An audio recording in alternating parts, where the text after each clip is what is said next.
gear up for the World Environment Day 2025, the Silver Vision is pleased to announce that the Semi Youth Organization, in collaboration with the Forest Department, is launching the biggest plantation drives under the dynamic District Forest Officer Sri Obetsu from Sataka to Zunhaboto on 5th June. This mission isn't simply about planting trees, it's more than that.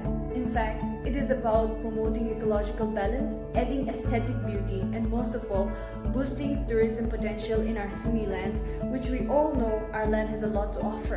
And this time we are going green the right way by using eco-friendly products like agronets and bamboo to protect our saplings during its initial growth. Prep starts early. 2nd and 3rd June, we will be crafting bamboo